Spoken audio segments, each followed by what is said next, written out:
Good morning, everyone. It's not quite noon. It's 11:35, so we're going to start on time. I'm so glad to see that we have a full house. I want to just welcome everyone to the final installment of the University of Houston Downtown's 2022-2023 President's Lecture Series. I'm Deborah Bordelon, and I have the pleasure of serving as the Provost and the Senior Vice President for Academic Affairs. And I am so happy to be here today to welcome you to this conversation on building a holistic approach to student success. Enhancing student success is the first goal of our University 2022-2027 strategic plan. And it really does shape, that whole concept of a new paradigm. How are we thinking about student success? And it really is our number one priority. For us here at UHD, we define and measure student success through retention, graduation, and career and job placement, because it goes beyond, once that student gets that degree, where does that student go? While our graduation rates are increasing, we continue, though, to lose about 2/3 of each undergraduate cohort to transferring or stopping out. We know that there are challenges, and we aspire to reduce our transfer and stop out rate, as well as to double our 6-year graduation rate to 60% by 2028. We know that that's a phenomenal goal, but we're up to the challenge. And though we're using a 6-year graduation metric, we do understand that we have to move our students through the educational pipeline to graduation in a timely fashion. The more quickly students can complete their degrees and enter the workforce, the more quickly they will improve their lives and the lives of their families. UHD is uniquely positioned to set a national standard in student success.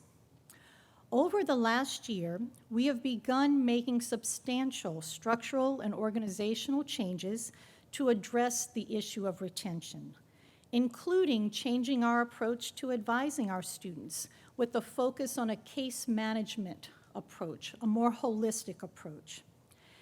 Now, UHD academic success coordinators follow a given cohort of students from the time they enter in that first year throughout their academic careers with us, providing many points of contact and support along the way. Importantly, the Texas Higher Education Coordinating Board, or the THECB, and I think for the purposes of this introduction, I'll use coordinating board throughout, has been our partner in helping us design the roadmap to enhancing student success.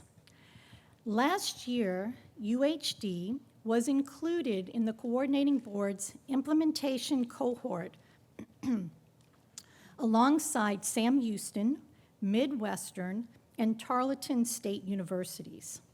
The coordinating board solicited the help of the National Institute for Student Success, known as NISS, and last summer we began a 3-month diagnostic phase filled with data collection, interviews, and surveys. The NISS then analyzed the information that they gathered and provided recommendations to help us along the way.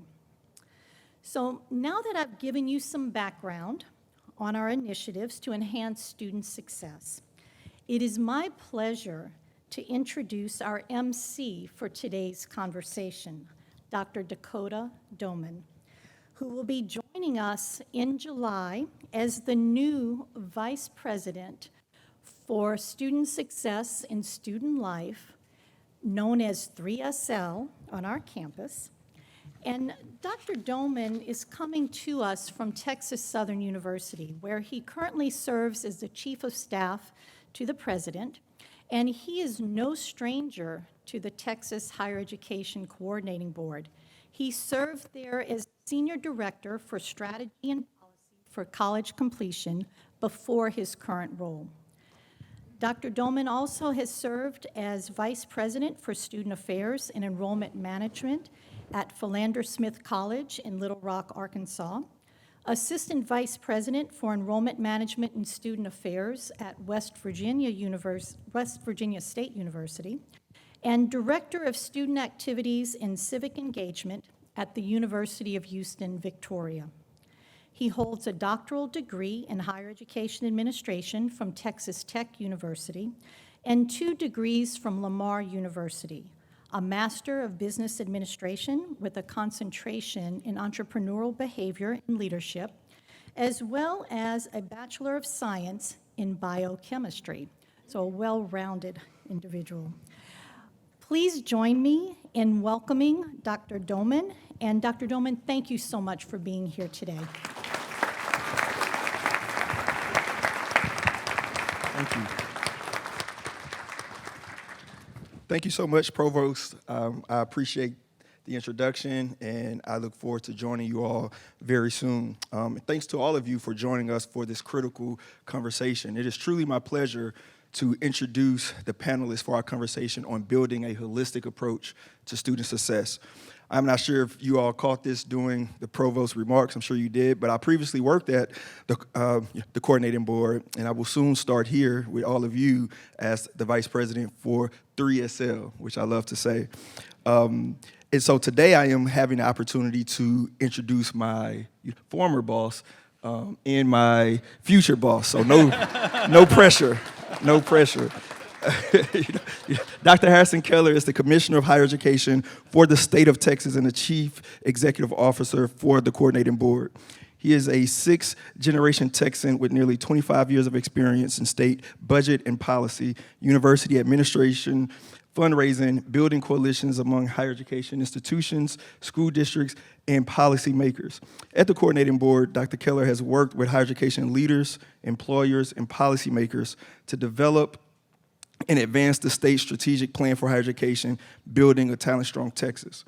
Dr. Keller has worked with the governor, legislators, and higher education leaders to accelerate innovation and increase support for financial aid, transfer, workforce education, and research and development. He is a recognized innovator in programs to improve college readiness and student success, especially for low-income and first-gen students. Dr. Keller has taught at Georgetown University and St. Ed's and UT Austin. He holds degrees from the University of Notre Dame with a Ph.D. from Georgetown. From 2005 to 2015, he served as an intelligence officer in the United States Navy Reserve, and he and his wife, of course, are in Austin. I want to take a little bit of personal privilege to say, of course, I had an opportunity to work with the commissioner for a number of years, and you would be hard-pressed to find anyone in the state or in the country who has done more for higher education than Harrison Keller. I saw it every day. He has done an amazing job, and I think that deserves a round of applause.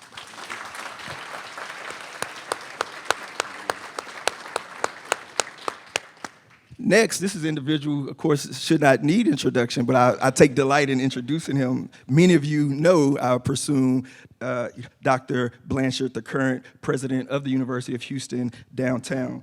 Dr. Blanchard is a first-generation college student, and he holds a personal commitment to maximizing student success. Under his leadership, the university launched the 2022 to 2027 strategic plan, a new paradigm, and has made notable progress toward multiple interrelated goals, as well as organizational changes designed to ensure systemic first-year support, strategic and ongoing academic advising, and provisions to meet students' basic needs. Under Dr. Blanchard's leadership, the university has received more than $30 million in awards from public and private funders to support its vision. U.S. News ranked UHD among top performers on the Social Mobility Index and awarded the university #1 ranking as the most diverse institution in all of higher education in the South region of the United States. And again, I've had an opportunity, obviously, to spend a lot of time with the president, and I must say that if it was not for his commitment to student success, I would not be joining you all in July, and I think he deserves a great round of applause as well, of course.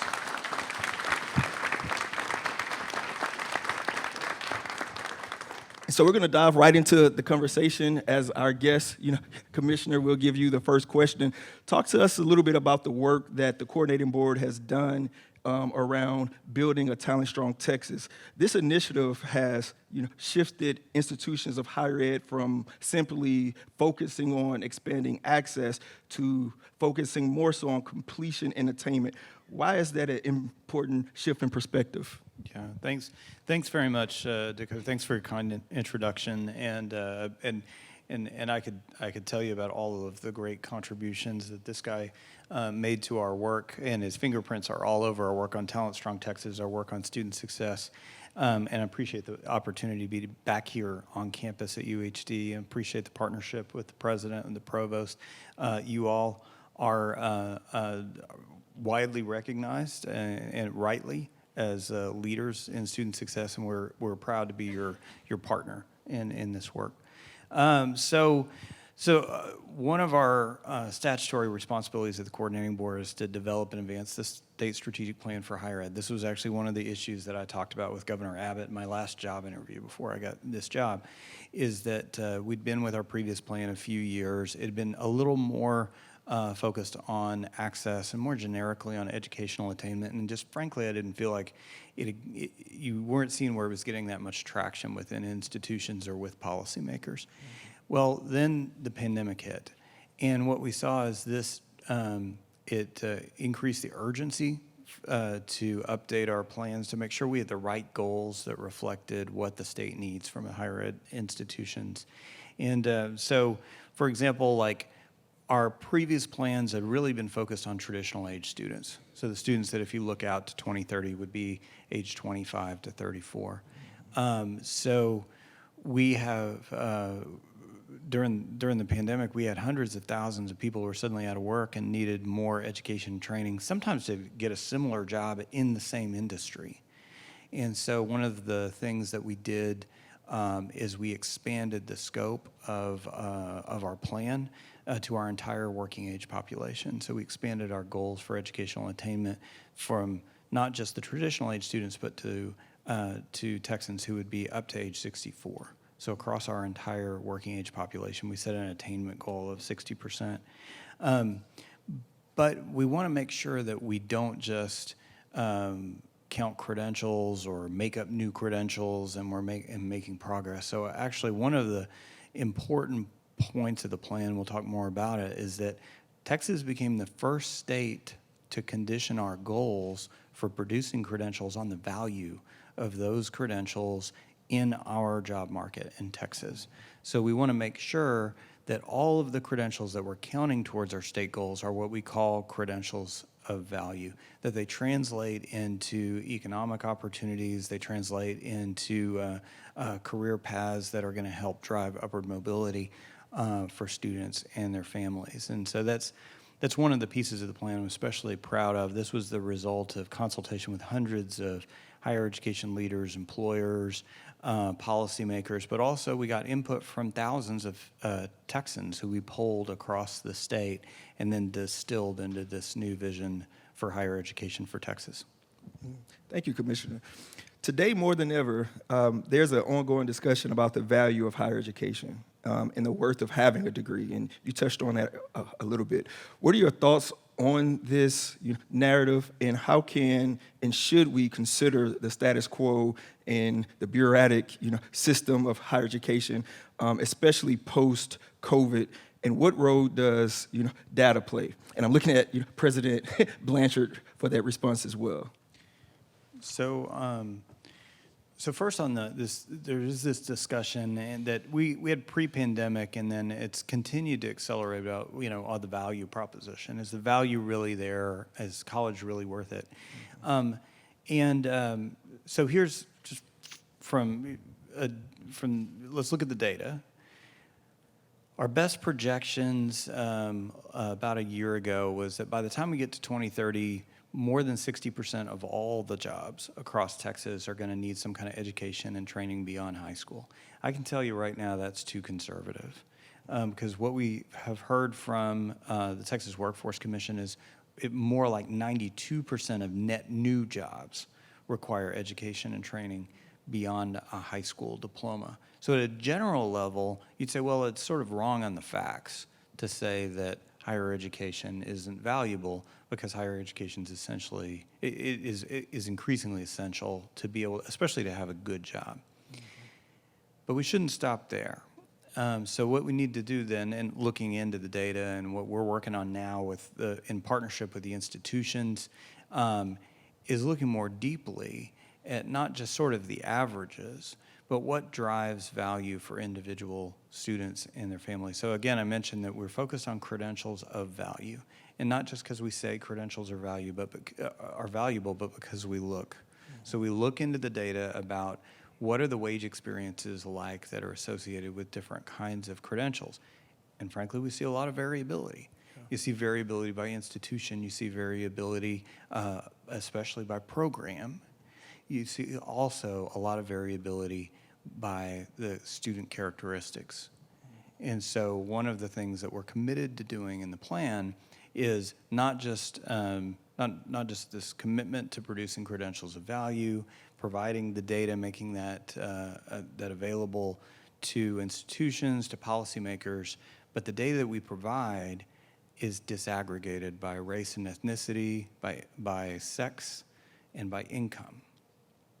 Because we need to make sure that we're promoting that value proposition so that all of our students have the opportunity to participate in, to contribute to benefit from our state, which today is not true. But higher education, what I would tell the legislators, higher education is really the tip of the spear for driving opportunity in our state to make sure the state can be competitive and make sure individuals are going to have those opportunities to advance for themselves and their families. So first I want to say thank you so much, Commissioner, for being here today. And I know that you made reference to the fact that you were once here, and that was like 3 years ago under Dr. Munoz's administration. It's really heartwarming that in the midst of all that we know that's happening in Austin right now, that you were able to carve out the time to be with us today on a very important topic such as student success. So thank you so much for being here.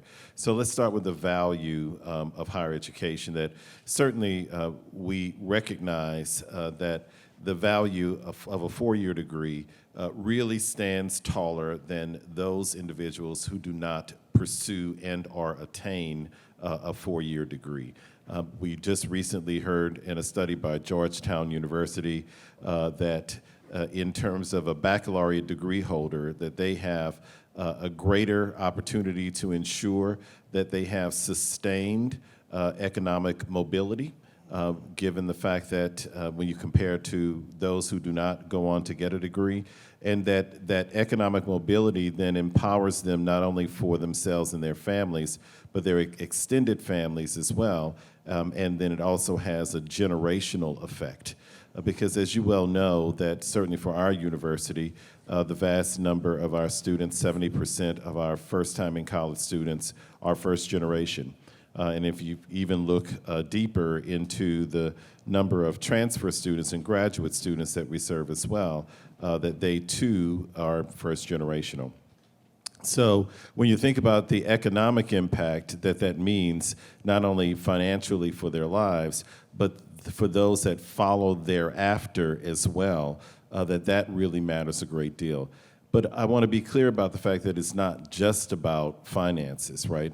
The economic mobility piece really is important for many of our families. Keep in mind as well that about 70% of the students that we serve and their families, that they live below the poverty line here at the University of Houston downtown. So I don't want to undermine the fact that economics really do matter, and that this degree then allows them the flexibility to be able to move out of the current financial situation that they're in. But also you look at some of the other outcomes that's associated with getting a college degree, that certainly they've got better health outcomes, they're more engaged civically, they're more likely that their children will move on to get a college degree as well. And most importantly, that you hear me make reference to very often, is that they do become the leaders in their communities as well as leaders in their fields. And so this degree and the value of it really promotes more than just allowing students to reach their career aspirations, that it has far more to do with the impact that you can make with that degree that really not only impacts your family, but impacts your community, your region, your state, your country. So I think there was another question in there about The role that COVID has played now in terms of the post-COVID environment, the importance of that, and then in terms of the data as well. Yeah. So, I'll say it this way, that, in terms of COVID, there were lots of lessons learned. And I won't go through all of those with you because you've lived through it and probably have your own list in hand. But what I can say is that it's not we should use it as an opportunity to understand those things that were valuable before COVID that still remain valuable now after COVID. And that there are some things that we know, certainly we've learned that we've got to reframe our thinking. But those things that remain really clear is that our students that we serve, and this is not just for UHD, but this is where we are, that our students come needing care. And when I say care, I don't just mean on the academic side, although that is important as well in terms of providing the support that they need academically. But we know that many of our students, based on some of the statistics that you will probably see displayed behind us, that they come with a number of basic needs as well. And that oftentimes these basic needs stand in the way of their being able to be successful academically. And if we can find ways to remove those barriers, those basic need barriers, then we know that we can not only keep them on track, but keep them moving toward degree completion. So the notion is, don't throw the baby out with the bathwater. That we know clearly that looking at those basic needs, providing them the support that they need there, as well as a lot of other things that we were doing before the pandemic, such as internships, such as connections with community service and service learning, all of those things that matter tremendously still matter now in terms of ensuring our continued focus on persistence and completion. Yeah. Thank you for that, Dr. Blanchard. UHD is very obvious and clearly focused on student success improvement. I say that as an individual, of course, who went through the process of having discussions with you all about student success, that was the number one goal in the strategic plan. That was your number one goal on the legislative appropriation request. That was a new facility, dedicated to student success. So I think that it is very clear and obvious that UHD as an institution and as a campus community is focused on student success. And how does this intersect and complement the university's aspiration to climb to the top of the socioeconomic mobility ranking on behalf of students? So it ties in a bit with what I just mentioned earlier, in terms of the impact that that degree does have. When Commissioner Keller and I were talking earlier, I mentioned the fact that certainly when I worked in California, one of the things that really proved to be value added for higher education was understanding information that was produced by the Public Policy Institute of California that stated that by the year 2030, there would be a need for 1.1 million more baccalaureate degree holders to fulfill workforce needs in the state of Texas. And they were very clear about where those jobs were, and that more importantly, how many of those would have long-term effects if we were able to get our students prepared and ready to move into those respective careers. And so that's really no different than where we are here. We don't have them, in my mindset, yet so clearly established where these roles and responsibilities lie within the state, but we continue to hear and know that there is a tremendous need right now in the state of Texas and in the nation, but certainly in the state of Texas, for teachers, for social workers, for police officers, for nurses. I mean, we can just go down the list.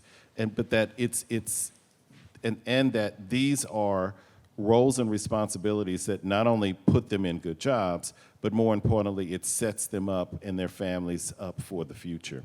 And so many who then go into those jobs, actually, because we have so many that of our students that you mentioned, that is mentioned earlier, who are below the poverty line, that they're able to raise themselves and their families to the next socioeconomic level, just by virtue of getting this degree and moving into these critical jobs that are available now at the point that students are ready to move into them.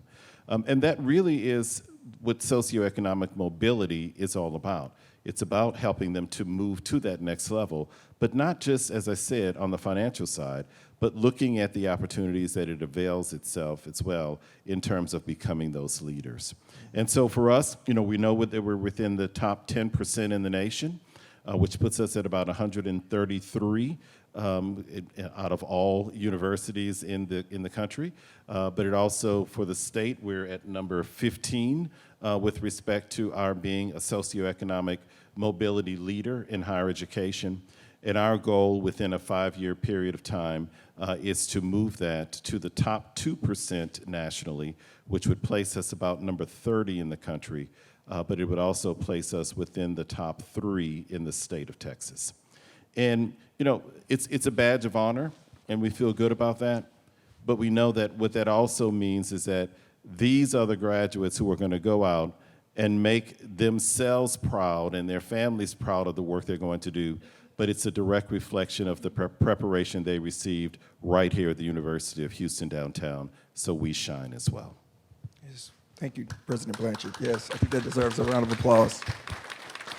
Commissioner Keller, based off what President Blanchard has just shared, what is your view on the future of comprehensive regional institutions? So I think our comprehensive regional universities are in the vanguard of where higher education is going to need to go in Texas. So we have an urgent need to engage and serve many more people from diverse backgrounds across the state, and be able to expand access and opportunity through higher education. And so I think our comprehensives, especially places like UHD, where you've got a demonstrated commitment, track record, of course, there's you can feel the drive here. I think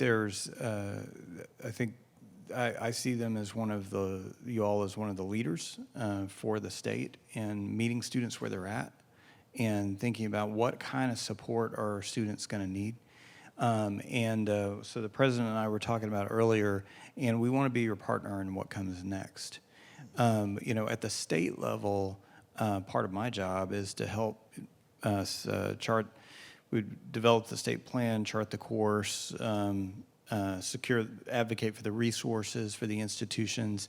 We're also engaged in trying to clear regulatory brush and get behind the innovators to be able to get some grant funds out there to help start up new programs, to help position institutions to be able to draw down more federal and private resources that can accelerate the work further.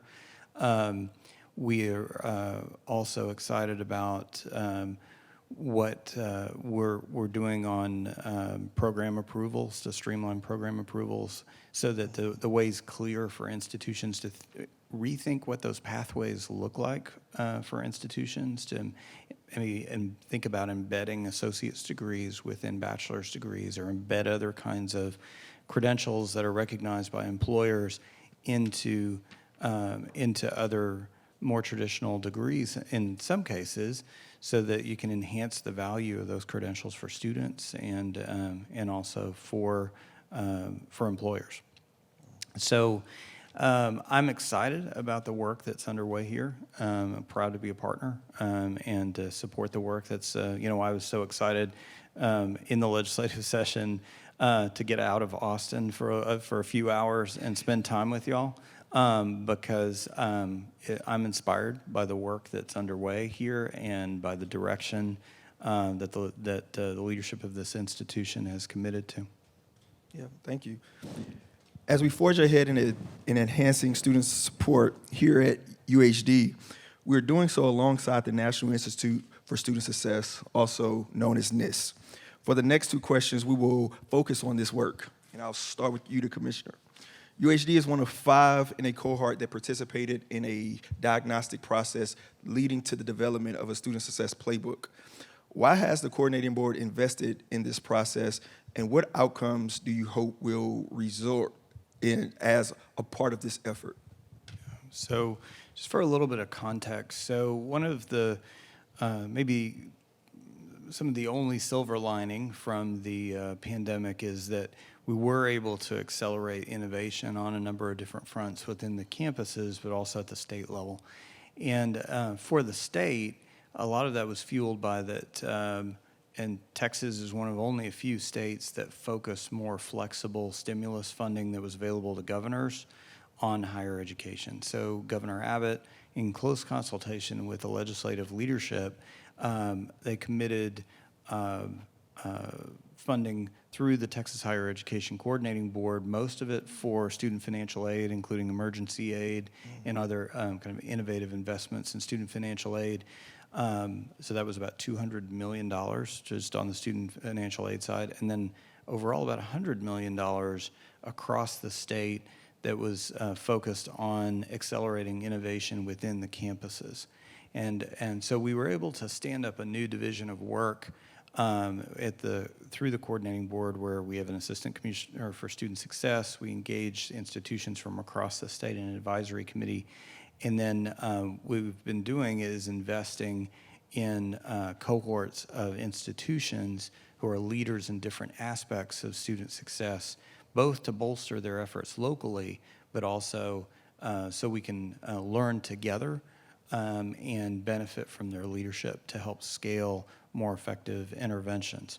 So I was familiar with the work at Georgia State University and the work that went into the founding of the National Institute for Student Success that Tim Rennick led at Georgia State. I had worked with Tim when I was at UT Austin. And so when this opportunity came up, I reached out to the center, reached out to Tim Rennick and said, we want to make sure we've got Texas institutions in this next cohort. And we reached out across the institutions and invited leading institutions to be sort of the tip of the spear on this aspect of student success. And I'm so delighted that UHD was among the institutions that stepped up, both to benefit your campus. But again, I want to state that, we don't just want to do better within campuses. We've got to work together to accelerate learning across the state to accelerate opportunities. And so we have new structures and partnerships that are enabling us to do this. And UHD is right there at the forefront. Yeah. President Blanchard, with this student success roadmap in hand, I understand that UHD has concentrated on academic advising and degree maps in year one. Please share with us what outcomes you hope will result as a part of the year one efforts, and then what is the focus on the work for year two and why? Okay, I get all the hardball questions, right? So let's be clear before I answer that question. Well, first of all, let me say as well, I've seen a number of you in the back give up your seats. We've got 3 seats up here and 3 seats there. Don't be shy. So we're working with 3 different efforts in order to be able to move our student success agenda forward. You've already heard mention of our strategic plan. And so it's very clearly laid out what are those things that we need to get accomplished within a 5-year period, but looking at it annually to ensure that we're able to meet our respective goals. And then on top of that, you've just heard about NIST, the National Institute for Student Success, which is tied in with the coordinating board and the efforts we have underway there that I'm going to talk to you about in just a minute. And then the third is the ECMC grant, which is to develop or strengthen, if you will, the Gator Success Institute, which is different than the Gator Success Academy, and that I know words, right? But what it's designed to do is really ensure that we're being more systematic about the support that we're providing students, and that it really becomes not only the responsibility of the academic advisors and the faculty members, but also placing a lot of concentration as well on the student success side of the student success and student life area, and knowing that the responsibility is not just for freshmen, but that it's for every single student who comes our way, recognizing that all students primarily are in need of some level of support, be it academic, be it basic needs, be it mental health, whatever. And when I say mental health, it doesn't mean that they're going in because they need psychosocial support. Mental health could mean that they need help with time management, that they need help with math anxiety. As you well know, that's one of the biggest areas of focus for many campuses because many people have a fear of mathematics and don't realize it, but that our mental health counseling area can help to overcome a lot of those different issues. So we've got those three working together. I wish we would have had it on the screen here. Dr. Villanueva took the different goals and strategies across those three and created a crosswalk just to make it very clear to see all of the different efforts and when we're going to be working to get that done. We're going to definitely have that level of conversation as the campus community for you to be able to see that sooner than later. With NIST, as you've just heard, that we're focusing on academic advising within our first year, as well as, what was the other one? Academic advising, and degree plans. But in addition to that, it's also to build or deepen our first year experience. So with respect to academic advising, as you well know, that we've been doing quite a bit of work, foundational work, with our advisors who are now known as academic success coordinators. And it's really designed to ensure that we're providing a holistic advisement approach. That yes, it is the academic side, but it's also how do you marry that with the career side so that you're very clear about what students' career goals are, and while they're being prepared academically and taking advantage of all of the resources available, what are we doing as well on the career side to make sure that there is a need to spend X amount of hours volunteering in a hospital setting, engagement in study abroad experience. We can go on and on about what that looks like. But in addition to that, it's really looking very carefully at what are some of those basic needs supports that they need as well. I'm telling you, one of the ones that we know that is two that are taking, that students are taking full advantage of, obviously is the food pantry is one, which we're really proud of the work that we're doing there. But the second one is looking at the amount of resources we've been able to pull together for emergency grants.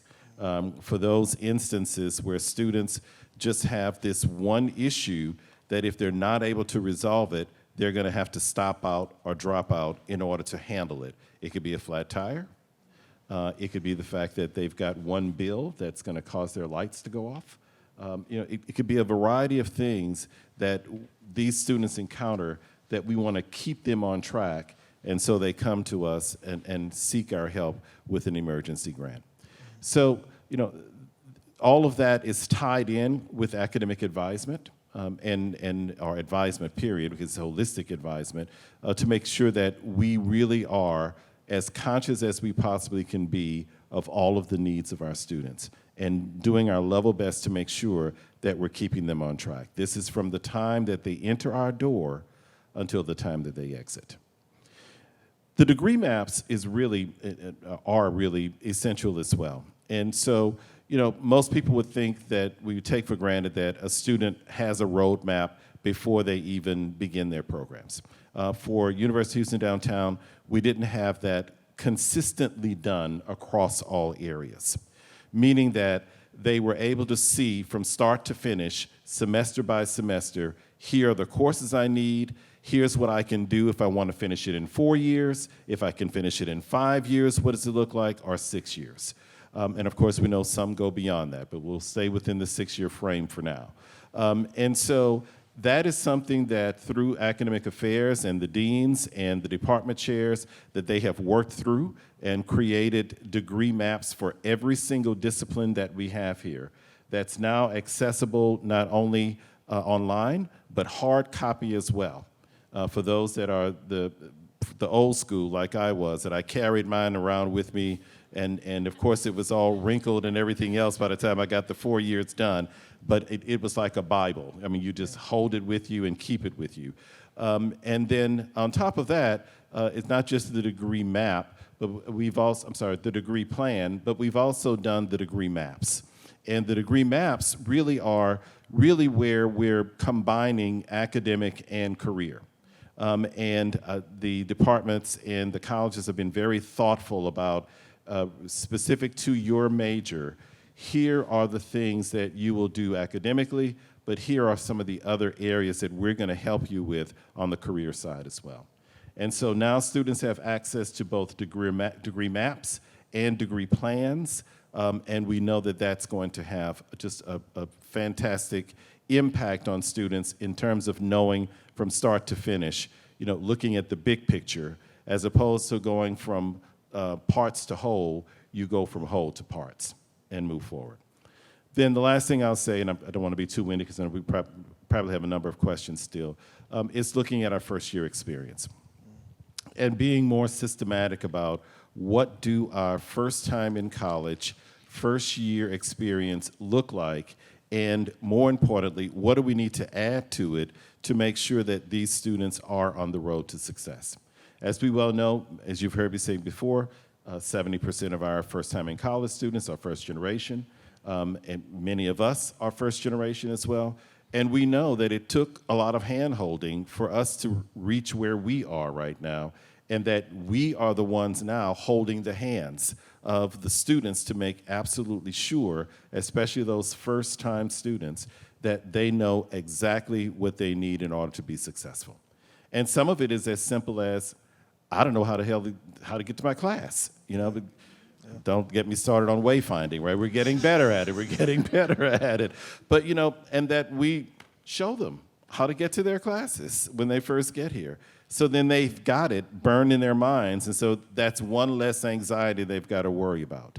I'm embarrassed to say that I do need food, and I don't know how to get to the food pantry, but I can't even tell you that part because I don't want you to know that my family and I are in need of food.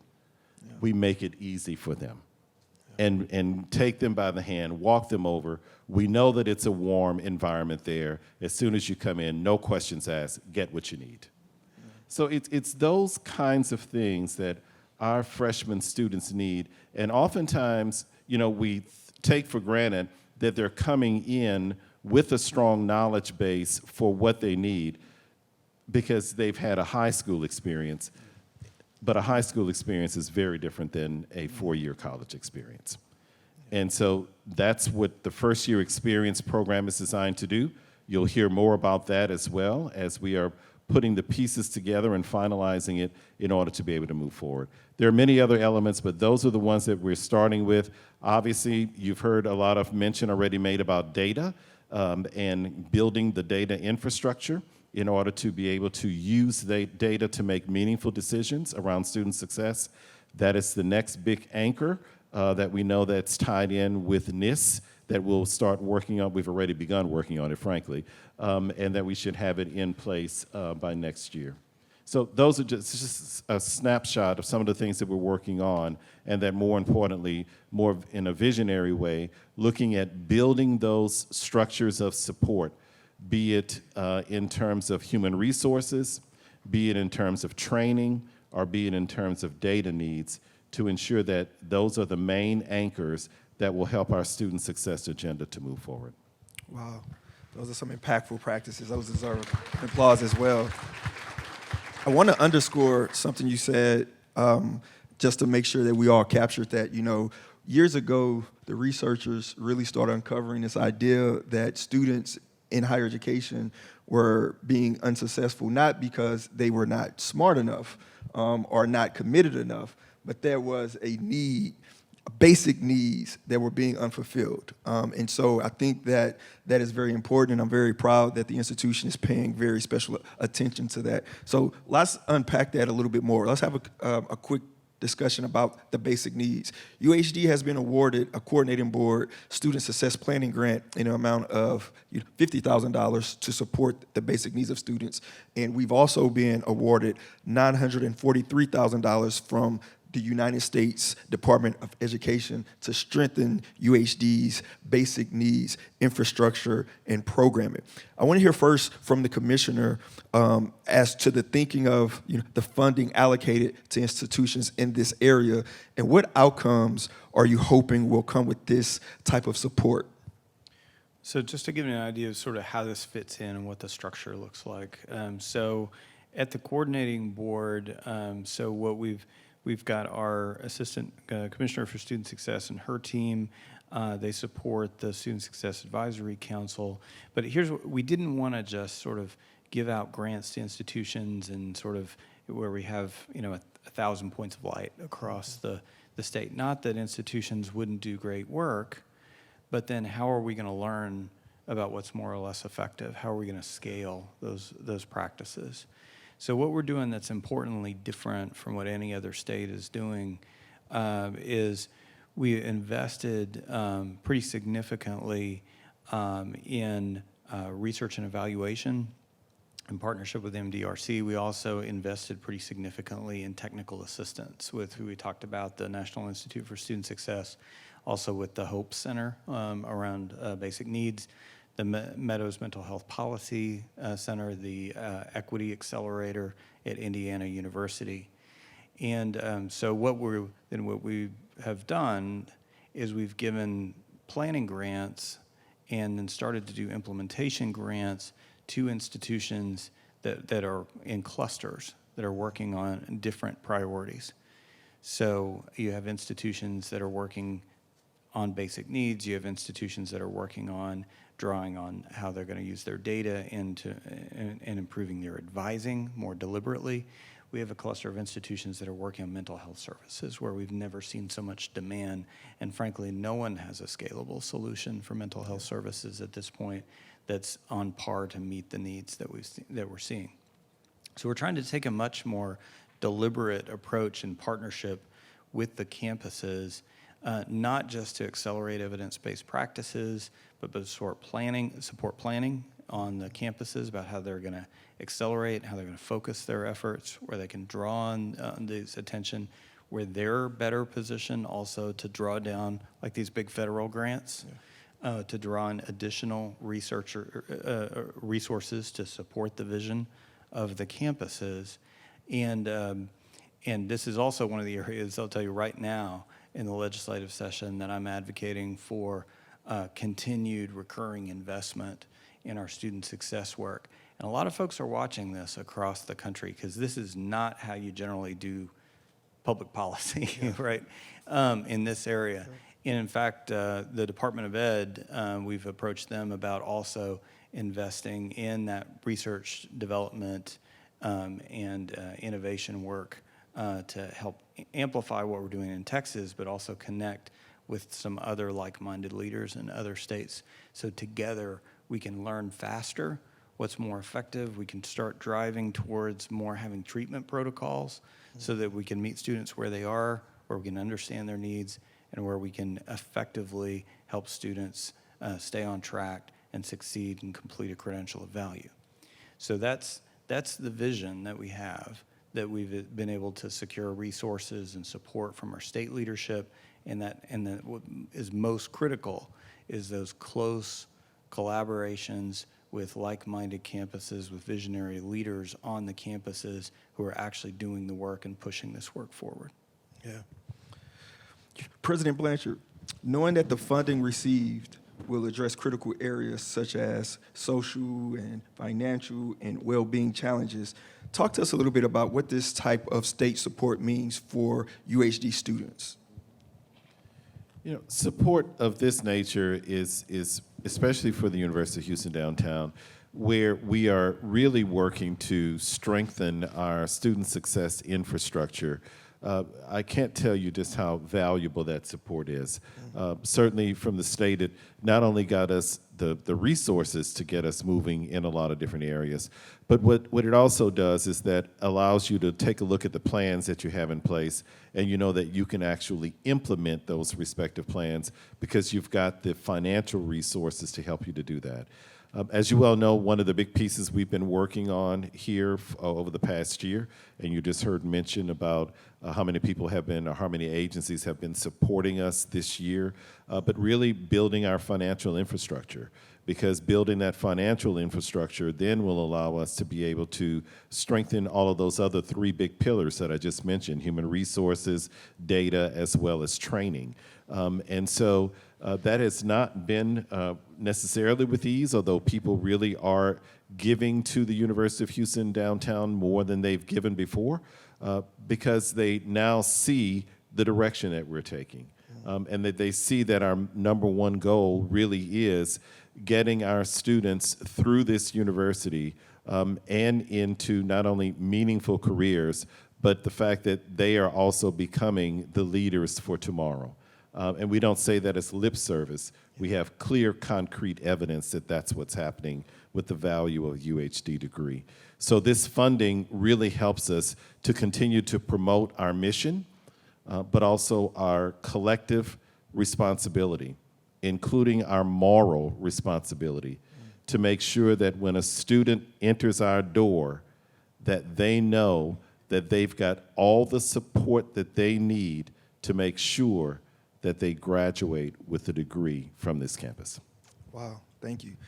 That has been a great conversation. Let's give one round of applause again. Thank you all so much. I've learned a lot. We have time for questions from the audience.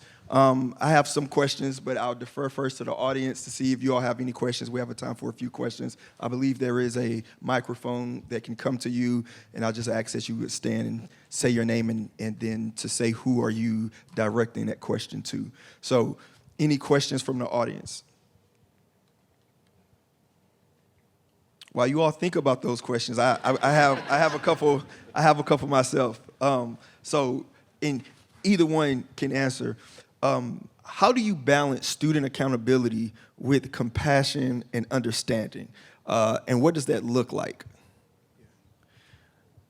So a lot of folks, when you start having a conversation with about student success, with sometimes with policymakers, or I will even say, even with some of my friends and faculty colleagues when I was in one of my old jobs, some folks think that, oh, well, we're talking about watering down the standards. Yeah.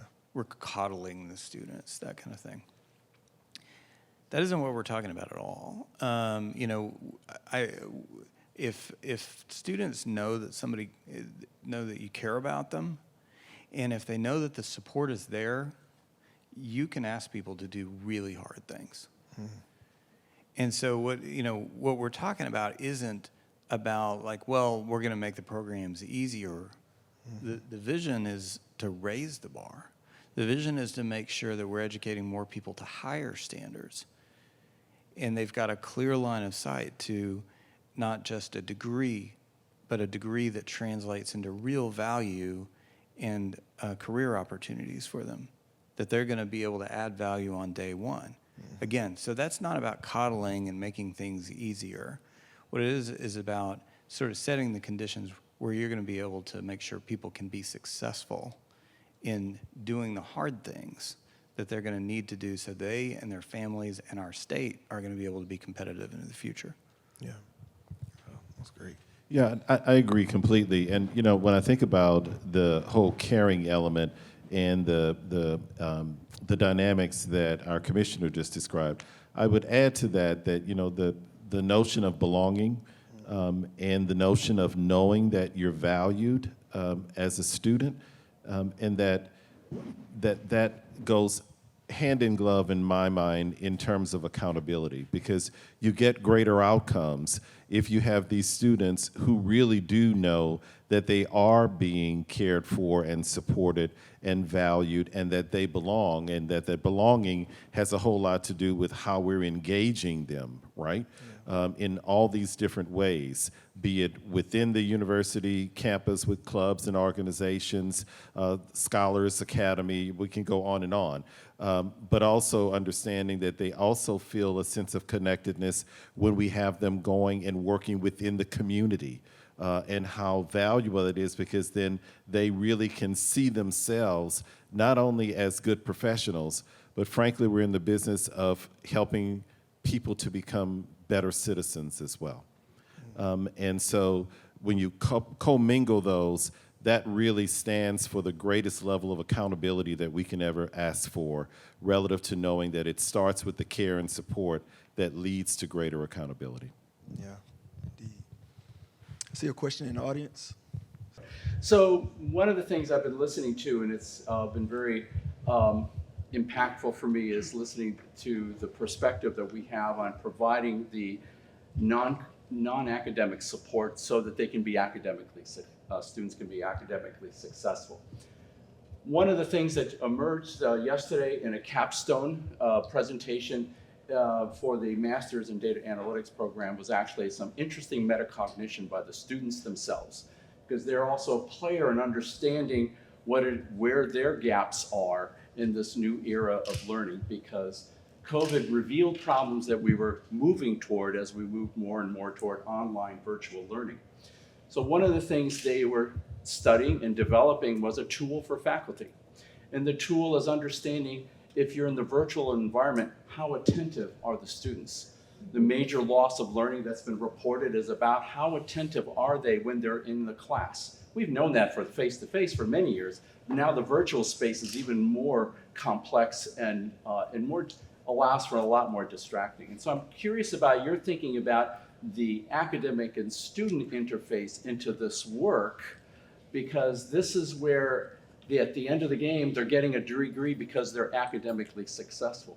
And so these students generated an interesting conversation from the research they did, exploring what does attentiveness look like in the virtual space. They studied, just so you know, they studied physical parameters, how their bodies moved, how their heads moved. They studied physiological things, as well as just how they are with the camera.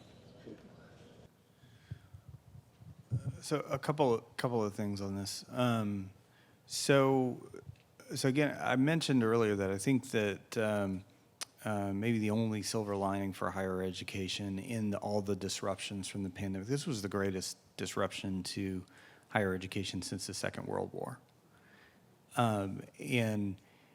But what we did see is more openness to innovate our model. And so we dramatically accelerated innovations, especially around what we're doing with technology, especially around digital learning. So we had not just individual faculty, we had departments, we had whole institutions that hadn't really been doing very much with digital learning. And then all of a sudden, in the space of about 2 weeks, we had to put almost everything online, right?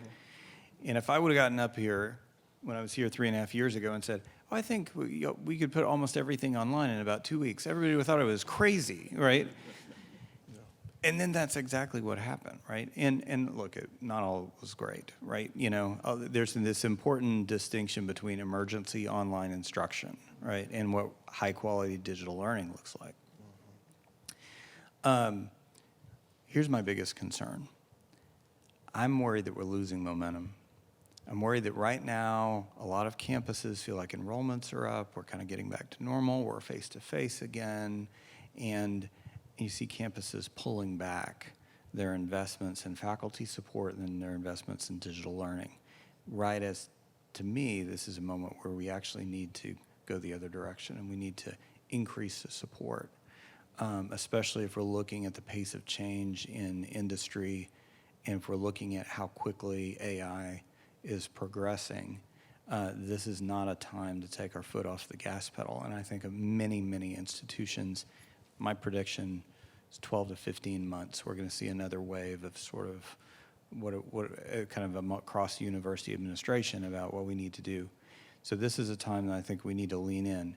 I would argue that the biggest mistake that we've made in digital learning, and I've worked a lot around, as Dakota alluded to, around digital learning over the last 20 years or so, is that when, for example, we were trying to put all the classes online, for the most part, what we saw in institutions is the faculty and the administrators trying to figure out how the adults were going to solve this problem. The president and I were joking about how poor both of us are at social media, as you'll see evidence by my posts later, if I can figure out how to get it to work, right? Versus where I have 3 teenagers, versus where my kids are. I started telling my kids about GPT, and they cut me off. They were like, oh, no, we're going to tell you about GPT. We're going to show you, So here's what I think we probably should have done. We need to rectify quickly, is we need to make sure that the students have more agency in the redesign of these learning experiences. We need to tap into the students' talents and their energy and their insights. This is one of these inflection points in American higher education, like after the Civil War, like after World War II, that we're going to look back on and say everything was different post-pandemic. And we've got to figure out how to enlist the students, particularly around how we're using technology in teaching and learning. Spot on. Spot on. I'll add quickly to that one of the things that has been in discussion through the Houston Guided Pathways Consortium, that's a group of community colleges and four-year universities dedicated to ensure that there's going to be smooth transfers between our community college students into four-year education. What our community college partners are telling us is that they're noticing a shift in learning styles of our students.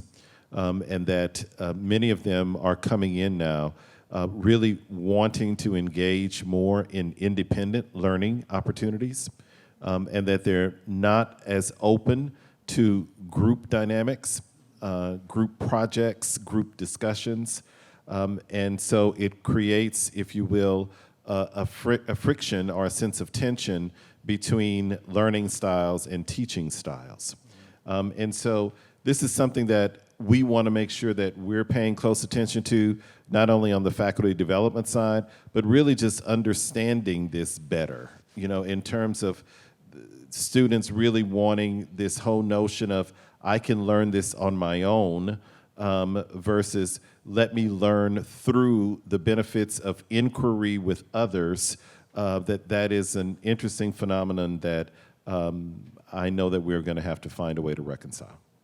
Thank you, President Blanchard. Well, thank you all so much for those questions. We're going to get ready to close the dialogue, and I'll give each of you an opportunity for some very short closing remarks, and I'll start with you, President Blanchard. Okay, I wasn't expecting that. I feel like I'm in trouble before I started working, just to point that out. Yeah, that's $10 off your first paycheck. So We'll take you back, Dakota. We're happy to have you. Oh, no, you won't. I'll raise your $10. So what can I say?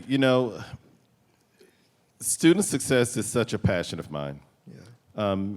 It's what I know, it's what I believe in, and it forces us as a campus community, as faculty, staff in particular, and students, because many students are peer mentors, to move out of yourselves and to place yourself in a position where you know that every one of our students absolutely needs and deserves at least one champion. At least one. But hopefully many more. And that champion behavior or mindset is designed to not necessarily coddle, but to make sure that they don't fall astray. Yeah. And that if they need advice of any kind, that we're there to help them through.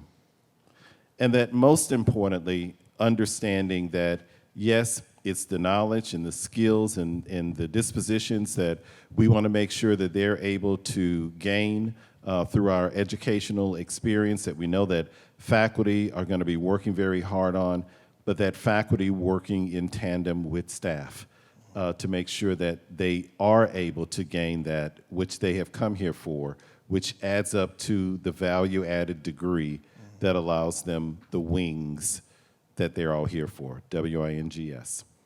In my mind, I know there's a commercial that says something about it gives you wings, but for me, it's higher education that gives you wings. Yeah, beautifully. We're a living testimony to it, the vast majority of us that are in here, meaning that there's some students that are working toward it. Your wings are coming. And so, you know, to me, that really is the crux of it. Let me just quickly say, and I know we don't have much more time, that we're clear that there are 6 elements that are really important, and I'll say these briefly to you, to any effective student success model. First is academic preparation. You have to understand that as students come to us, that the vast majority of them are going to come to us underprepared in some kind of way, be it academically, be it socially, be it financially. And so then what do we do to provide all the support that they need in order to make sure that their underpreparedness as they're coming to us, and that's not pointing fingers at anybody, that's not pointing fingers at K-12 or pointing fingers at community colleges. It's just natural that we all need something in order to fill the gap in order for us to be able to move forward. And that's our students as well. And that it gives them every reasonable opportunity as we're providing them their support, that support, to ensure that they're able to complete as many hours as they can within a semester. That's academic preparation. The second one is enrollment management. And not in the traditional sense that what Dr. Villanueva helps us to lead here, but it's in the sense of students really need to have the courses offered that they need when they need them. And that means looking at models that certainly look at scheduling in terms of when those courses are being offered, but also deeper than that, knowing that there are students who fall off track and that they need those courses that very next semester either to graduate or be able to have those courses ready so they can enter into, they're at the pre-level and it's the one course that's standing in the way, of their being able to get to that next level. So that's what enrollment management is, that we're definitely paying attention to what courses students need when they need them. That's where data analytics, which is the third big one, comes in as well, that we've got to have a very strong data structure to allow us to analyze data on a regular basis. Your student success model can only be as successful as your data analytics model.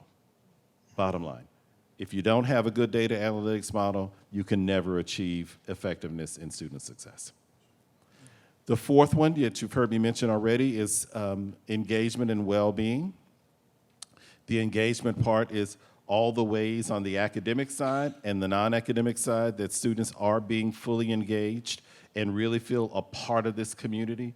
And I have to tell you, without sports and without housing, that does make it more challenging for us, but that it can be done in terms of feeling and knowing what that connectedness is for them, but then also understanding that we also have a responsibility to determine which organizations or which kinds of co-curricular experiences that we're providing really does keep them not only connected, but that it leads to graduation as well.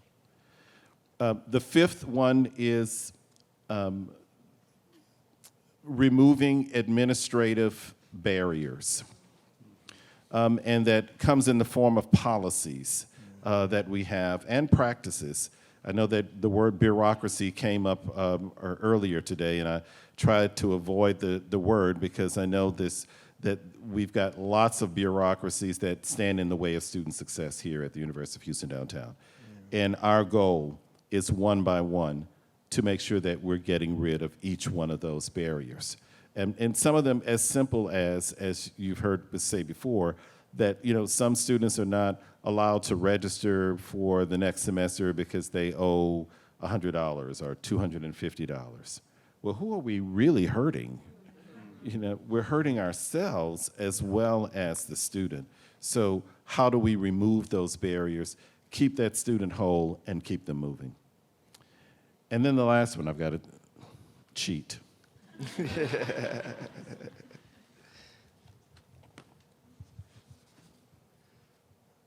Well, I guess I hit them all. Academic preparation, enrollment management. Yeah. Oh, no. Don't clap yet. Financial support. And it's not your traditional financial support, right? I'm not talking of federal aid, state aid, as well as institutional aid. All of that's really important. But we're talking about those grants that I just told you about, those emergency grants. We're talking about the basic support, basic needs support that you see listed here, not only in terms of food, but looking at transportation and childcare and all of those things that we're keenly aware of them, and that we're working with the students to be able to overcome those respective barriers as well. Those are the big 6 arms. And we have already started putting strategies under each one of those that will continue to build, and that where we see ourselves now with, for our first time in college students, a 30% graduation rate, that we are going to be working very aggressively to ensure that we are able to double that.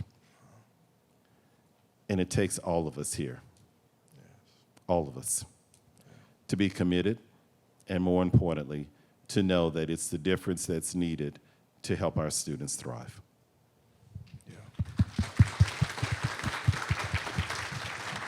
Well, Commissioner Keller, final remarks. So hard act to follow.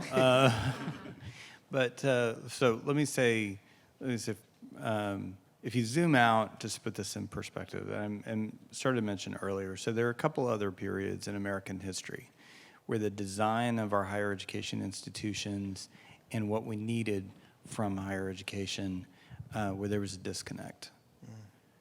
And the innovations that came out of those periods ended up driving unbelievable periods of American prosperity. So you see that after the Civil War, and that's where you see the birth of the land-grant universities.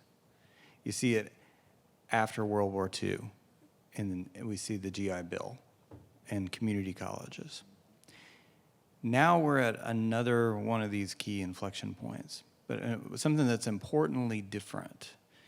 I mentioned earlier, almost all the net new jobs now require education and training beyond high school. So in previous eras, higher education was something that folks did to advance. Now it's something that's essential just to maintain.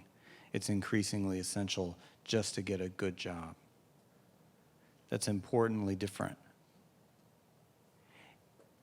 We have to make sure, if we're gonna achieve the goals that we set out for ourselves, right? Lean into this moment. We need to make sure that we're committed to educating many more people to higher standards than we've ever achieved before in higher education. We have to change who we think our students are. And one of the most important things that I hear in the president's remarks, that you hear from higher education leaders, but you don't hear from everybody, is responsibility. What powers this is a deep sense of responsibility for the success of every student who enrolls and every student who engages with the institution, to create the conditions for students to succeed, not to water down, not to coddle students, but to support students so they know that we care about them, they know they belong, we know that the support is there, and we're committed to their success. I so appreciate the opportunity to be back here with you at UHD, to honor your work, to celebrate this important milestone.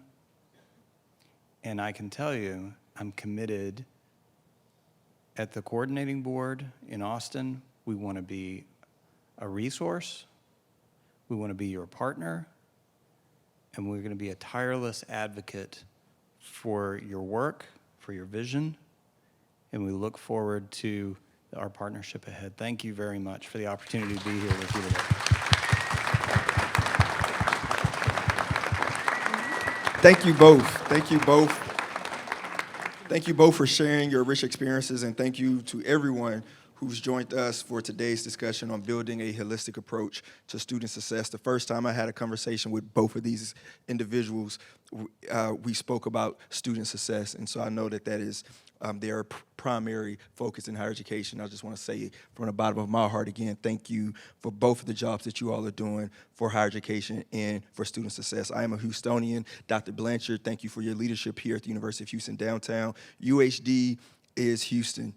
This is the most important institution in Houston. Thank you for your leadership. Commissioner, thank you for ensuring that the coordinating board didn't just focus on boutique programs. And he smiles when I say that, because the first time we had a conversation about student success, I had an idea, and it was more boutique in nature, and he very delicately let me know that this was too important for us to try to do these things on the margin. We had to do more. And so thank you, Commissioner. At this time, before we end, I would like to invite Lynette Cook Francis to give a brief announcement about our basic needs ribbon cutting taking place right after this program. Ms. Cook Francis accepted a one-year appointment to serve as the special advisor to the President for Student Affairs and Enrollment Management. And during her appointment, she transitioned to the role of interim vice president for student success and student life. Under her leadership, UHD has made much progress with addressing the basic needs of students, which obviously is a key component of retention and student success. Ms. Cook Francis will brief us on the progress UHD has made in addressing basic needs and will provide direction for transitioning to the ribbon cutting of our Basic Needs Center. I think she deserves a round of applause as she comes up.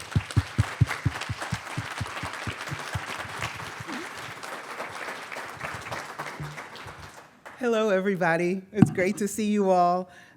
Dakota, in front of all these people, I want to say welcome to you. I am so glad that you will be our next and permanent VP, and I have about 150 emails waiting in a queue for you that I'm going to allow you to handle. Thank you very much, Commissioner Keller and Dr. Blanchard, for all that you've said. You know, I'm sitting with my colleagues here, and we are all agreeing. We had a little presentation prepared, but we're agreeing that you really you have said it all. Dr. Blanchard, I don't know if you remember, but it was almost a year ago to this day that you sent me an email about a conference in San Antonio at Alamo College, right, about basic needs, and you said, maybe you want to go to this. And so we did what we do here in higher ed, right? We put a little team together, some faculty, some staff. We took trains, planes, automobiles, mostly vans, right, to San Antonio to this conference at Alamo College on basic needs. And it was at a time when we weren't even using the term basic needs. But when we got there, of course, we realized that we were doing a lot of this great work already. And as we talked to our colleagues in Texas, we realized that not only were we doing great basic needs work, but that we could do more.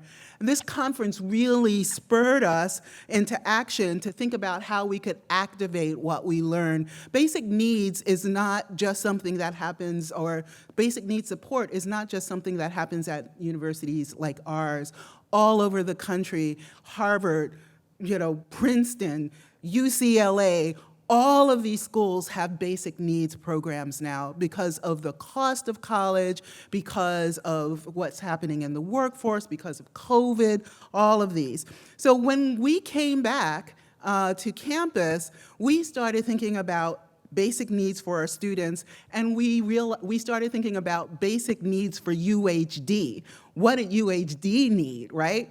We had our basic needs. What do we need? Just like the students, we needed money. We needed an emergency grant, right? Just like the students. And within a week of coming back, we got a notice about the coordinating board doing an implementation grant for basic needs. And we applied. Y'all might remember Sheila, Dr. Lloyd. She wrote this quick letter, and within 2 weeks, we were on our way, $50,000 for a planning grant, and it was well used, Commissioner Keller. Our group started working on this. We went to California and started looking at some California schools who had these really very evolved basic needs programs, and we were on our way. In less than a year, we went from the planning grant, $50,000, $250,000 of coordinating board money for implementation, $950,000 from the Department of Higher Ed, almost $200,000 from the Trellis Foundation for mental health, and now $950,000 from ECMC, which includes basic needs. What a whirlwind it's been, but it has been an extraordinary team of people, many of you in this room who have done this, that lead us to this day today, where we are cutting the ribbon for our new Basic Needs Center. So I want to say thank you to the many faculty, staff, administrators, everybody in this room who has been part of this to support our students.